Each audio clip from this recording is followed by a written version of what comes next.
Eu quero compartilhar uma palavra ao teu coração que eu intitulei de Jesus tem mais que bênçãos para você. Será que você pode olhar para quem está ao teu lado e dizer para essa pessoa: Jesus tem muito mais do que bênçãos para você? Existem 3 perguntas filosóficas que acompanham a história da humanidade. As 3 perguntas filosóficas e também são um tanto quanto ontológicas, biológicas e vão tocar em outras matérias. São, primeiro, de onde nós viemos? Da onde a gente veio? E essa pergunta, ela é fundamental porque ela determina a dignidade da vida humana. Porque, por exemplo, se você abraça uma teoria da formação da Terra como a biogênese, você olha para o ser humano de forma descartável, porque ele é apenas uma molécula que se juntou e acabou se tornando o que nós somos. A própria teoria evolucionista, distinta do criacionismo, traz ao ser humano o mesmo senso de indignidade. Agora, quando nós entendemos e cremos e sabemos que Deus é o Criador dos céus e da terra, ainda que no criacionismo existem várias formas de entender isso, mas o princípio básico de que Ele é o Criador dos céus e da terra faz-nos perceber algumas coisas, como por exemplo, a vida humana é digna. Fomos criados à imagem e semelhança de Deus. E não apenas isso, não somos um acidente cósmico. O Deus Criador dos céus e da terra criou os céus e a terra com um propósito, com uma razão. Nós não somos a conjunção de acasos. Deus criou os céus e a terra com um propósito. Inclusive, a resposta da primeira pergunta, ela vai levar-nos a uma segunda pergunta. E a segunda pergunta é: por que nós estamos aqui? Qual é a razão de estarmos aqui, existirmos aqui? Qual é o motivo existencial? E a terceira e última pergunta é a pergunta: para onde nós estamos indo? O que é maravilhoso na palavra de Deus é que essas 3 perguntas são abundantemente respondidas, largamente respondidas. Através da palavra de Deus nós sabemos de onde viemos, sabemos por que estamos aqui e sabemos para onde estamos indo. Você pode dar um glória a Deus por isso? E isso é maravilhoso, porque os sábios das eras passadas, presente, não conseguiram responder a essas perguntas tão básicas sobre a vida humana e que são fundamentais para fazer a vida valer a pena. De onde viemos? Por que estamos aqui? E para onde nós estamos indo? Eu quero me concentrar nessa noite com você sobre o porquê nós estamos aqui. Qual é a razão da nossa existência? Qual é o nosso propósito? E por que eu quero me concentrar nessa questão? Porque eu acredito que nós vivemos em um tempo muito desafiador nesse sentido. O índice de depressão cresce ano após ano, as doenças emocionais são uma epidemia no mundo.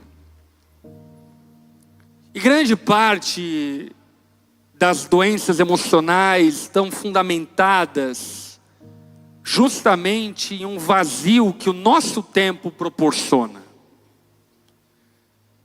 E eu diria, inclusive, graças a Deus que Ele proporciona, porque por outro lado é uma oportunidade para percebermos o cerne do problema. Como assim, pastor? Nós vivemos, sem sombra de dúvida, no melhor tempo da história. Nunca houve tantas facilidades, mordomias, confortos, possibilidades como no tempo em que nós existimos.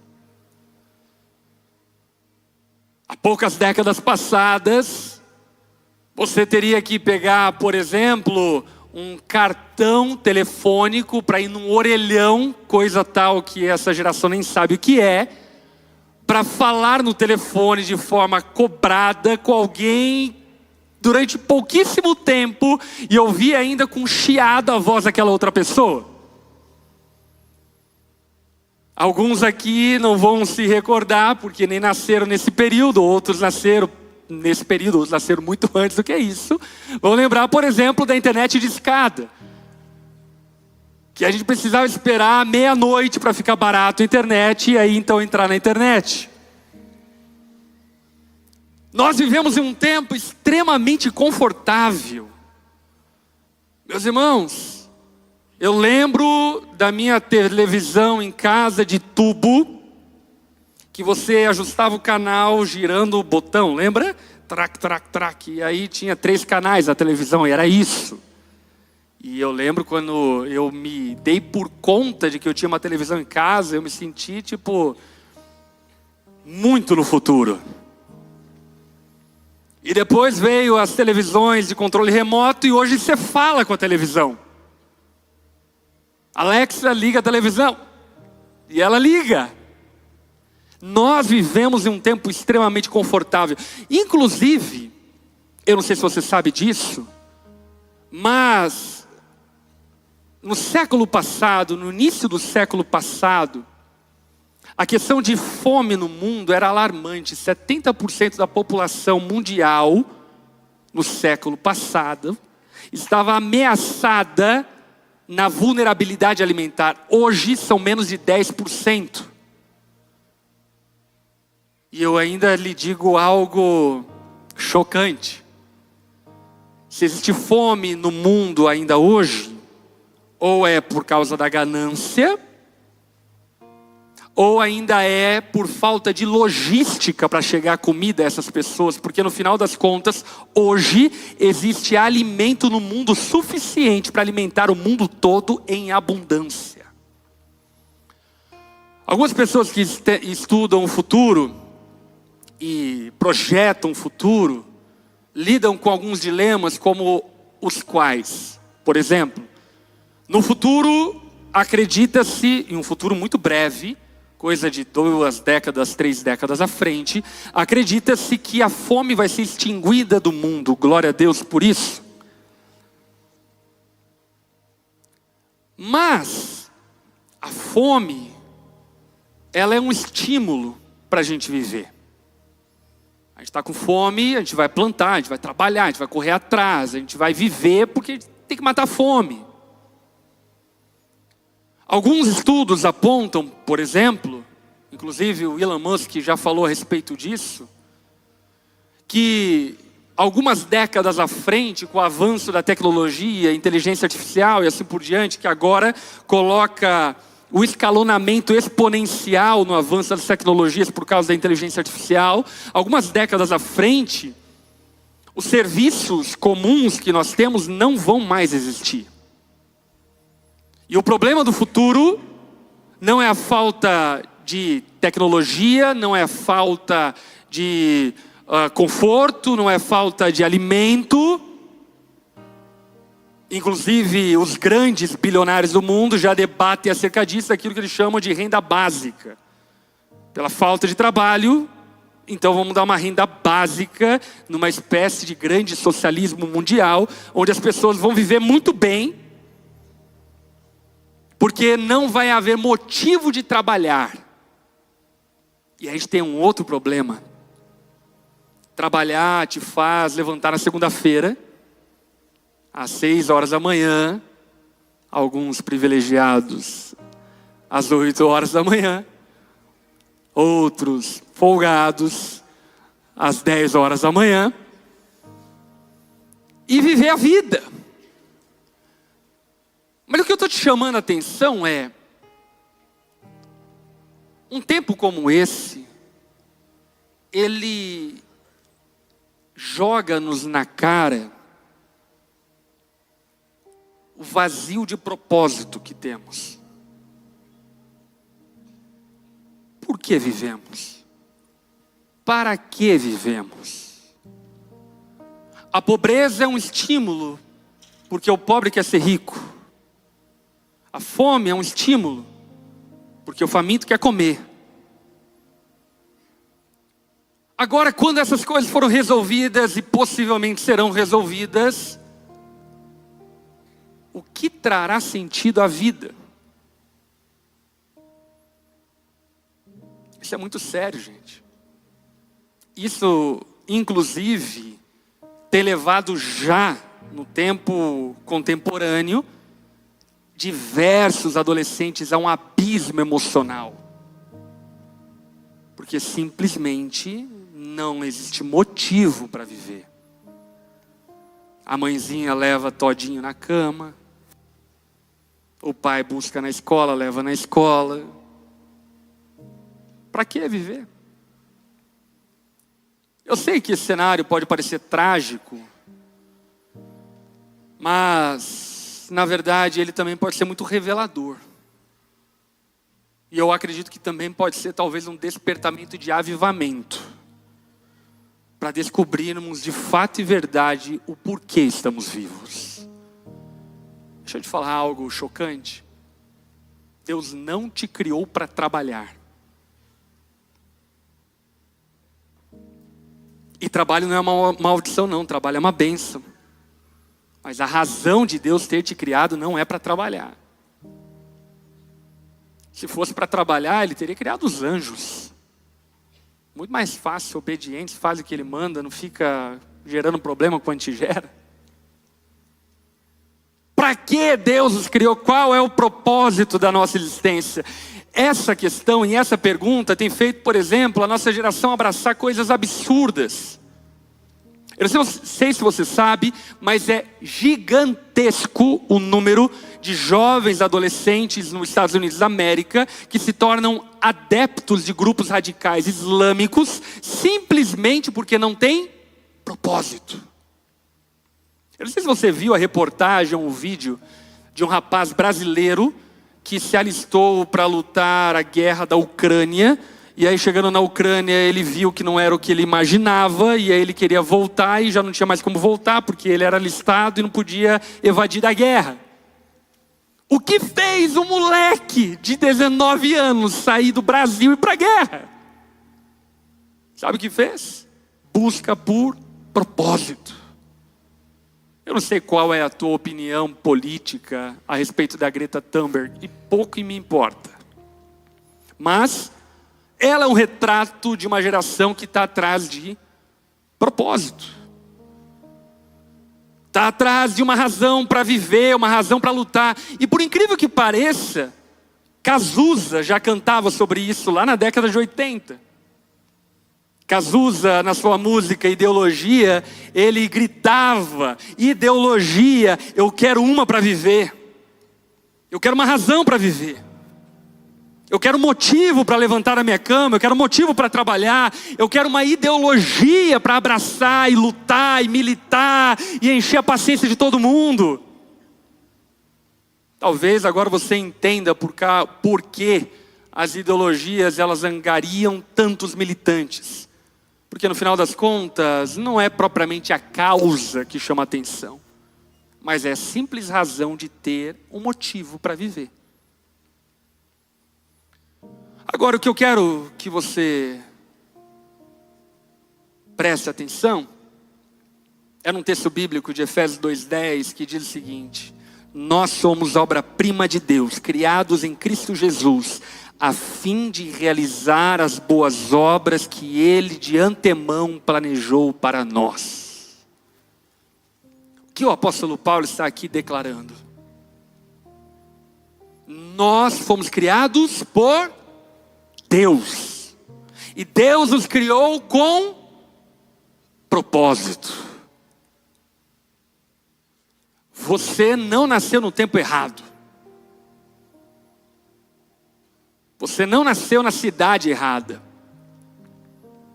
Paulo, em Atenas, ele debateu com os estoicos exatamente esse conceito, dizendo: Deus planejou exato lugar onde nós deveríamos nascer e o tempo onde deveríamos nascer.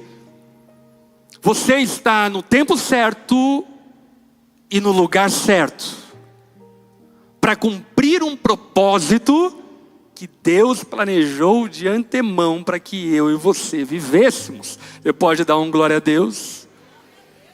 O problema é que a gente pode estar no tempo certo, no lugar certo, mas não vivendo o propósito certo.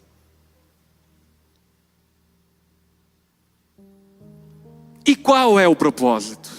Eu quero lhe fazer uma afirmação categórica. A pior crise da humanidade não é a falta de sucesso, mas a falta de propósito. E isso não é o que eu penso. Por exemplo, deixa eu citar alguns famosos para você perceber o tão problemático que é isso. Jim Carrey, já ouviu falar de Jim Carrey? Jim Carrey, em uma entrevista à Oprah, ele diz o seguinte: eu gostaria que todo mundo pudesse ficar rico e famoso e ter tudo o que sempre sonhou, para que percebessem que isso não é a resposta.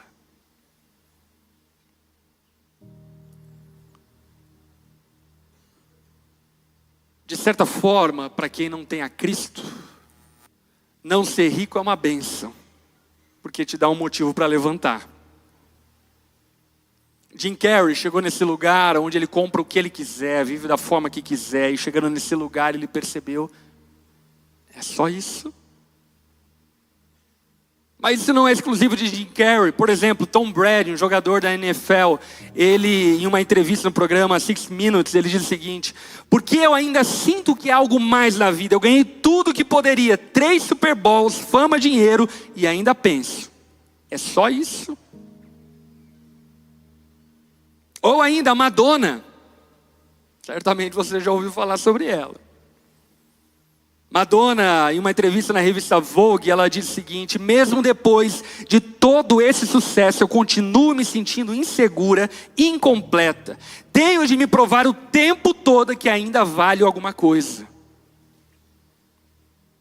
Ou ainda, Lady Gaga: eu conquistei tudo, mas às vezes acordo e me sinto vazia. E eles são apenas um retrato, talvez, daquilo que há por vir em um futuro possível. A maior crise do futuro, sem sombra de dúvida, possivelmente não será a fome. A maior crise do futuro, possivelmente, não será o acesso à tecnologia, informação ou algo do tipo. A maior crise do futuro, possivelmente, será porque eu existo. Mas sabe qual é a questão? Essa não é apenas a crise do futuro. Ela é a crise do presente.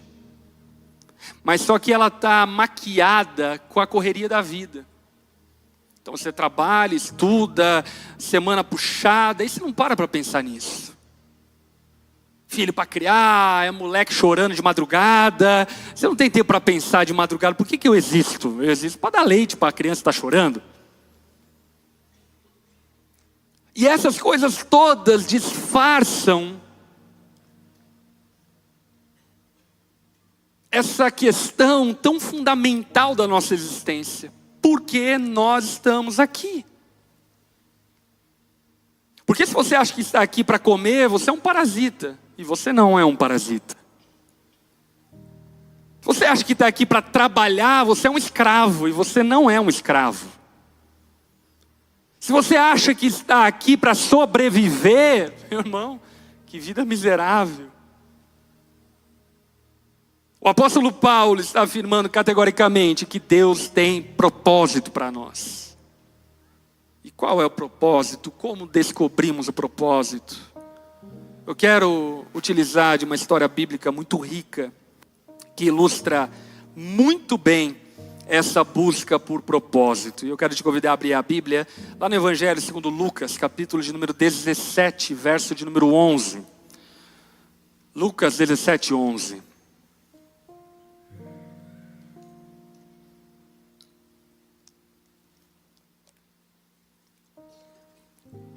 É uma história que provavelmente você já deve ter ouvido falar. E ela aponta muito bem para o propósito e como descobrimos o propósito. Verso de número 11, a palavra de Deus diz: dirigindo-se a Jerusalém. Se tinha alguém que sabia o que foi chamado para fazer e viver, esse alguém é Jesus. A essa altura do campeonato, em Lucas capítulo 17, Jesus já está indo para Jerusalém para os seus últimos dias antes da Páscoa, então ser crucificado. Ou seja, de certa maneira aqui já era a via crucis de Jesus. Ele estava caminhando para a morte. Ele não estava indo passear em Jerusalém. Ele estava indo para a cruz em Jerusalém. Jesus estava rumando para o seu destino. E é tão precioso perceber o quanto Jesus sabia a razão pela qual ele havia se tornado carne, que em dado momento, por exemplo, algumas pessoas tentam torná-lo rei. E ele repudia e rejeita, porque ele sabia o motivo pelo qual Deus havia o feito carne. Jesus sabia, ele estava indo para Jerusalém, mas olha o que acontece. Jesus chegou à fronteira entre a Galileia e a Samaria, e ao entrar num povoado dali, 10 leprosos, quantos leprosos? 10. Eles estavam mantendo certa distância, e clamaram a Jesus: mestre, tenha misericórdia de nós. Vamos orar? Baixa tua cabeça, fecha seus olhos. Senhor, obrigado por tua palavra. Nós te amamos, Jesus. Te amamos porque você nos amou primeiro. Jesus, eu clamo a ti que nessa noite o Senhor possa descortinar sobre os nossos olhos o propósito, a razão de estarmos aqui. Desperta a tua igreja para o propósito pelo qual fomos criados e o porquê estamos aqui em São José do Rio Preto, o porquê estamos nessa geração, nesse tempo. Ah, Jesus, traga-nos discernimento, traga-nos revelação da tua palavra. Nós precisamos ouvir a tua voz. Nós oramos e nos colocamos diante de ti, em nome de Jesus, amém. A lepra era uma doença terrível. A lepra ainda continua existindo no nosso tempo, mas obviamente os tratamentos assim por diante amenizam muito a lástima da lepra. Mas naqueles dias a lepra era como um atestado de morte progressiva. Aquele que pegava lepra já estava morto para sua família, ao ponto de que uma vez que ele contraísse lepra, ele já se despedia dos seus familiares e ia viver isolado na cidade, em uma espécie de periferia da cidade onde os leprosos viviam. Os leprosos eram isolados, socialmente falando, eram impuros, eram incapazes de se aproximar. Em outras palavras, os leprosos eram inúteis, não serviam para nada, estavam lá parasitando enquanto aguardavam o dia de morrer. Então, de repente, Jesus aparece na cena. Quando Jesus aparece na cena, o grito daqueles leprosos é: Jesus, tem misericórdia de nós. É interessante a palavra grega utilizada no texto, porque a palavra misericórdia aqui é num sentido amplo de compaixão. O grito deles não é primeiramente a respeito da doença deles. O grito deles é: Jesus, a gente está num estado lastimável. Nós queremos ver nossa família, a gente não tem trabalho, a gente é isolado, a gente é tratado como inútil, a gente não serve para nada. Jesus, tem misericórdia de nós. O que é fantástico nesse texto é que os leprosos ilustram muito bem alguém vazio de propósito. Alguém vazio de propósito é inútil, é um parasita, é um sobrevivente. E o grito de alguém que se encontra nesse estado é: Jesus, tem misericórdia. tenha compaixão de nós. Nós precisamos da tua ajuda, Jesus.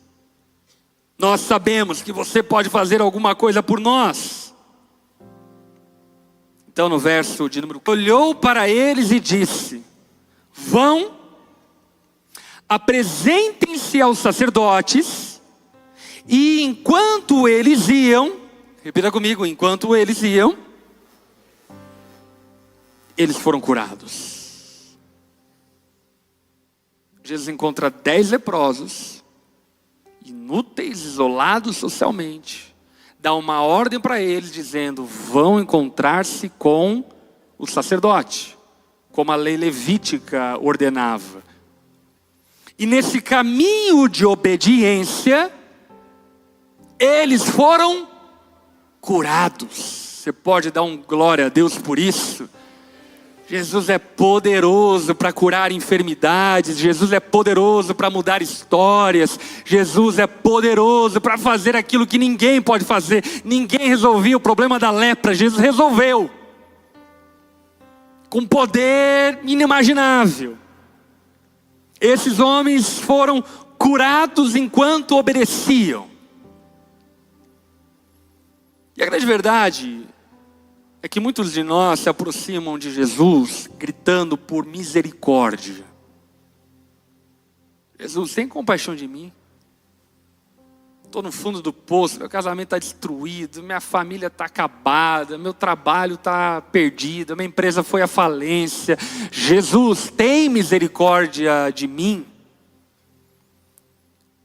Jesus é poderoso para levantar uma empresa que está caída, para restaurar uma família que está quebrada, para curar uma enfermidade na sua família, na sua casa. Jesus é poderoso para fazer coisas inimagináveis. E Jesus demonstra todo o seu poder. Todos os 10, enquanto iam, foram curados. Agora o ponto que eu quero chamar a tua atenção, no verso número 15. Se a tua Bíblia está aberta, olha só o que o texto diz. Um deles. Quantos leprosos tinham? 10. Um dos 10. Um deles, ao ver-se curado, voltou a Jesus, louvando em alta voz.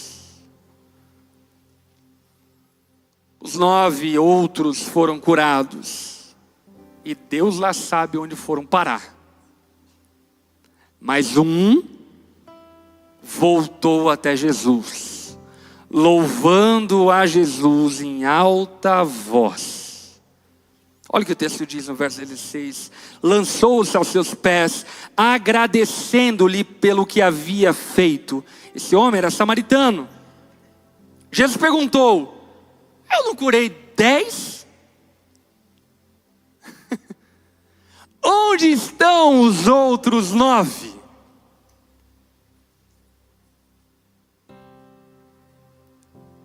Um, 2, 3, 4, 6, 7, 8, 9, 10. Eu estou vendo um. Onde foram parar os outros 9? Ah, sabe que é, Jesus? João, quando ele viu que foi curado, ele estava com saudade da família dele. Ele foi correndo para os braços da esposa dele que não via há anos.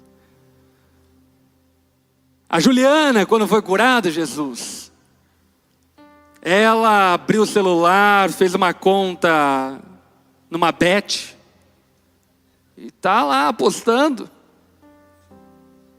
O Fernando, quando foi curado, ele fazia muito tempo que não ia com os amigos no bar. Ele foi para o bar, está lá no bar. Jesus, o Lucas, quando foi curado, ele foi jogar futebol. A Amanda foi curada, e ela tinha um peguete lá de antigamente, mas daí a lepra pegou nela, e aí, enfim, acabou terminando o relacionamento, e ela voltou para o peguete. A pergunta que eu lhe faço é: os 10 não foram abençoados? Foram. Jesus curou os 10. Um voltou. E quando esse um voltou, foi questionado acerca dos outros 10. O texto bíblico diz no verso número 18: ninguém voltou para dar glórias a Deus. 10 foram curados, 9 foram embora. Um voltou para dar glória a Deus. E qual foi a resposta de Jesus? Levante-se e vá. A sua fé o curou. Ou na versão NVI, a sua fé te salvou. 9 foram abençoados. Um foi salvo. 9 foram alcançados. Mas apenas um voltou. E foi ao encontro de Jesus. E esse um que voltou, ele voltou e recebeu muito mais do que cura física. Esse um que voltou e encontrou propósito. Como assim passou propósito? Aí eu lhe faço a pergunta: qual é o seu propósito? Qual é o meu propósito? O meu propósito é ser médico. Não, esse é o seu ofício. Qual é o seu propósito? É ser missionário? Não, esse é o teu chamado. Qual é o teu propósito?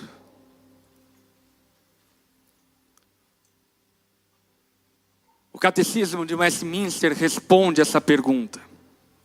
Na primeira pergunta da tradição cristã registrada, dizendo: nosso propósito é glorificar a Deus e ter prazer nele para sempre. O meu propósito, o teu propósito é vivermos para a glória de Deus. E tudo aquilo que fazemos, trabalhando, fazendo família, cuidando do dinheiro, cuidando dos filhos, fazer tudo para a glória de Deus. Deus tem mais do que bênçãos para você, Ele tem propósito. E por que eu lhe digo isso?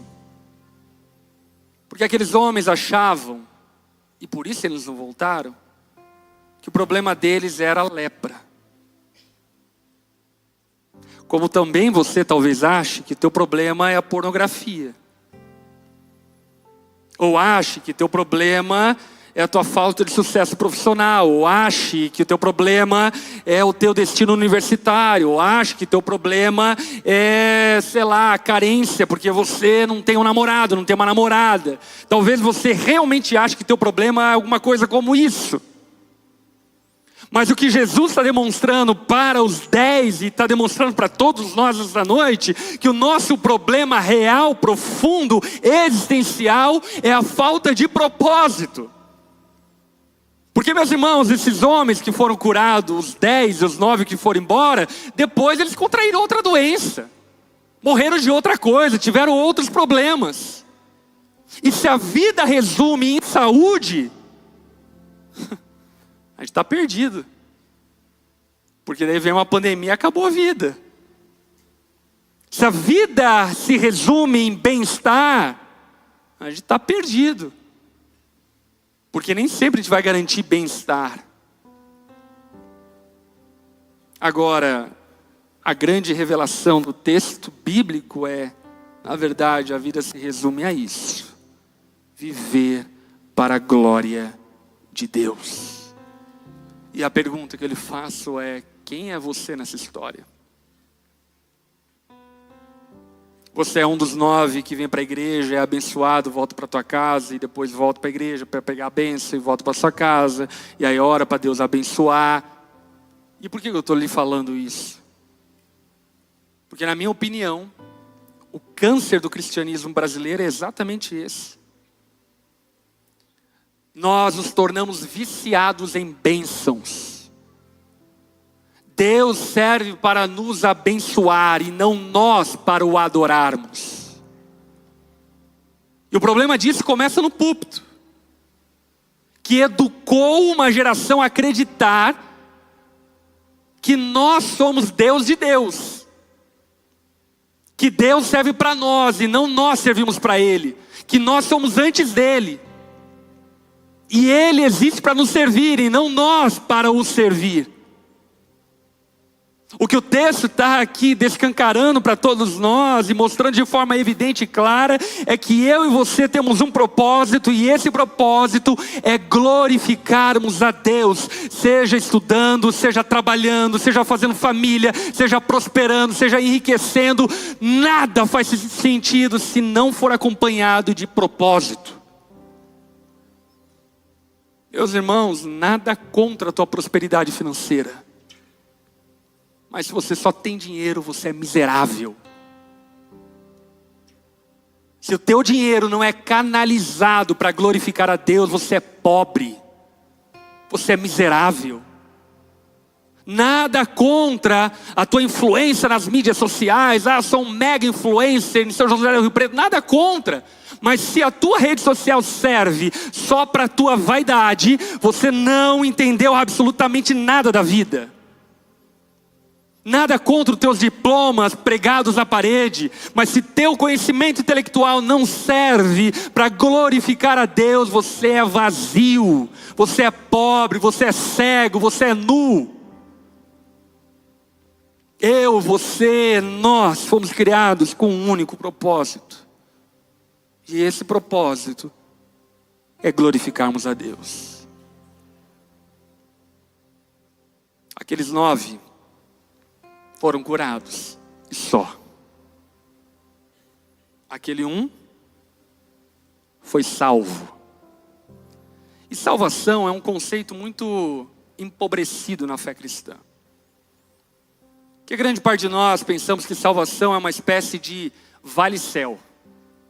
Sabe? A gente vai na igreja, levantou a mão e ganhou um vale-céu. Aí quando Deus chamar a senha, a gente vai para o céu porque a gente tem um vale. Aí, onde está o vale? Está aqui, ó. Posso entrar. Meus irmãos, salvação não é vale-céu. Salvação no seu conceito amplo é regeneração, é justificação, é filiação, é adoção, é santificação. Salvação no seu conceito amplo, deixa eu lhe falar uma coisa, é ser liberto do nosso estilo vazio de vida, para vivermos como quem tem propósito na vida. Salvação é ser liberto de uma vida sem sentido, para abraçarmos uma vida que faz todo sentido. Eu não sei você, mas eu acordo toda segunda-feira empolgadíssimo para viver minha semana, porque eu tenho razão para viver. Eu tenho motivo para viver. Eu não me canso porque eu tenho motivo para viver. Vale a pena viver. E não vale a pena viver para ter a comida, ou para ter o dinheiro, ou para ter o que lá for. Vale a pena viver porque eu descobri o sentido da vida. E o sentido da vida é glorificar a Deus no meu casamento. Aí, meus irmãos, eu me esforço para ser o melhor marido, para que Deus seja glorificado na minha casa. É glorificar a Deus com o meu dinheiro. Aí eu sou zeloso com o meu dinheiro, invisto o meu dinheiro, multiplico o meu dinheiro, dou o meu dinheiro, participo de obras extraordinárias com o meu dinheiro, para que Deus seja glorificado com isso. Os meus relacionamentos servem para a glória de Deus. E se não for, nem mesmo vale a pena vivê-los. O problema de muitos cristãos é que eles acreditam que o propósito é o milagre e não Jesus.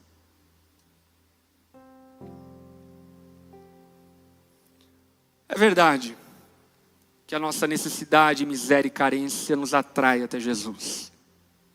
Quantos aqui chegaram na igreja porque estavam quebrados de alguma forma? Levanta sua mão. Quantos aqui foram abençoados? Jesus curou, restaurou, trouxe ânimo. Bênção, não é? Eu acredito sim que os problemas são uma bênção de Deus, porque elas nos empurram para Jesus. Mas quando nós chegamos em Jesus, a gente precisa descobrir que Ele tem muito mais do que uma varinha mágica para salvar nosso casamento. Jesus, Ele tem revelação do real sentido da vida, que é vivermos para a sua glória. O milagre muda a vida, o propósito muda a eternidade. 10 homens pediram milagre, 10 obedeceram, 10 foram curados, mas apenas um descobriu o verdadeiro propósito. E aqui também está uma lastimável estatística. A maioria das pessoas vão entrar na igreja e sair da igreja sem descobrir o porquê elas existem. Mas que no nome de Jesus você seja diferente. Que no nome de Jesus você possa ter revelação de que Deus te criou de antemão para a sua glória. Que nessa noite você possa voltar para Jesus e descobrir que você existe para a glória dele. E talvez a pergunta que surja é: pastor, como eu, na prática, vivo para glorificar a Deus? Obviamente que a palavra de Deus é muito rica em demonstrar isso de múltiplas formas.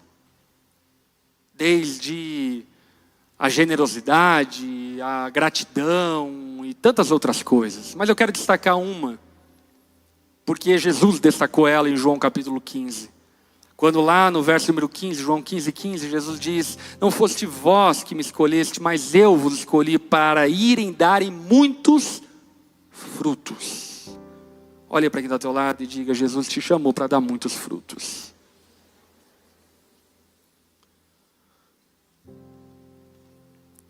Jesus nos chamou para darmos muito fruto.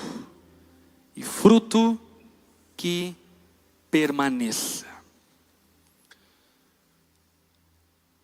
O mundo está mudando, meus irmãos. E está mudando de forma drástica, profética e apocalíptica. E aqui eu não quero fazer previsão do final do tempo. Mas eu quero colocar uma pulga atrás da tua orelha. Você sabia que, conforme estudos, a Europa que nós conhecemos como conhecemos, em 2050 ela não vai mais ser a Europa com as tradições históricas que tem? Porque ela está sendo completamente islamizada. Sabe qual é a taxa de natalidade de cristãos na Europa? 1,8 por mulher. Segundo os estudos, 2,8 é o mínimo que deveria se gerar, em média, por mulher, para que haja uma perpetuação de cultura. Ou seja, 1,8 já é um número irreversível. Agora, sabe qual é a taxa de natalidade entre os muçulmanos? 8,0. No mundo, a fé islâmica entre 2010 e 2020 cresceu de 23,8% da população mundial para 25,6% da população mundial, enquanto o cristianismo, nesse mesmo período, decaiu de 30,6% para 28,8%. Ainda que o protestantismo tenha crescido no mundo, o protestantismo cresceu convertendo católico. Não cresceu gerando filhos e não cresceu convertendo pessoas que não são da mesma fé. O que eu quero que você saiba é que os nossos netos e bisnetos possivelmente vão crescer em um mundo completamente diferente daquele que a gente conhece. Isso não é a teoria da conspiração, isso é estatística futura. E por que eu estou falando isso? Porque cá estamos nós, querendo que Jesus cure a gente da lepra. cá estamos nós pedindo para Jesus abençoar o nosso trabalho, abençoar a nossa casa, e nenhum problema em si nisso. Mas se esquecendo que nós fomos criados em Cristo Jesus para realizar boas obras, para o glorificar no mundo. Eu creio que nessa noite Jesus me trouxe até aqui para chacoalhar você e dizer: ei, filho, acorda. Cristianismo não é entretenimento, igreja não é auditório. Acorda. Jesus não é um milagreiro, curandeiro, desperta. Nós somos discípulos de Cristo, embaixadores do reino de Deus. Somos aqueles que foram encontrados nas trevas e transportados para a luz, para anunciarmos as grandezas de Deus no meio das trevas, sendo sal da terra e luz do mundo. Nós temos propósito na vida, e o propósito não é meramente as nossas demandas imediatas. O propósito é eterno, é vivermos para a glória de Deus. Amém. Baixe tua cabeça, feche seus olhos.